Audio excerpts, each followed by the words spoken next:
প্রচুর ছাড়া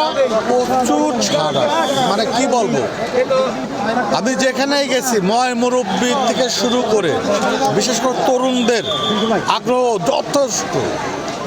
আশা রাখি আগামী 12 তারিখে, বারবার বলেছি, পাবনা জেলা পাবনা 4 এই আসনটি একটি ভোট বিপ্লব হবে মোটরসাইকেলের পক্ষে।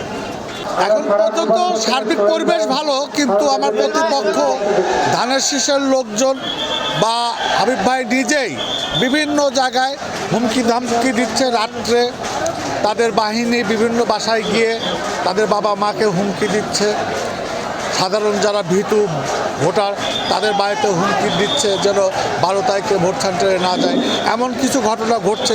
আজকে আমি ঈশ্বরদীর মহোদয়কেও এটা অবগত করেছি। না, অবশ্যই আমরা গণতান্ত্রিক ধারাকে অব্যাহতি রাখার জন্যই আজকের এই ত্রয়োদশ জাতীয় সংসদ নির্বাচনের অপেক্ষায় ছিলাম। যেহেতু আমাদের নির্বাচনের আর মাত্র কয়েক ঘন্টা বাকি আছে, আমরা লেভেল প্লে যে নির্বাচনটা এখন পর্যন্ত যেটা দৃশ্যমান, এটা যদি থাকে অবশ্যই একটা ভালো নির্বাচন হবে। সেখানে জয় পরাজয় আমি হই আর যেই হোক, আমি ব্যক্তিগতভাবে মেনে নিতে পারি। আমি শহীদ জিয়ার আদর্শের সৈনিক।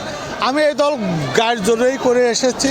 আমাকে দল করতে দেয় নাই প্রতিপক্ষ কখনো, গায়ের জোরেই করে এসেছি এবং আমি গায়ের জোরেই করে এটা তারেক রহমান নিজেও জানে। অতএব এ দল আমার, আমি করবই।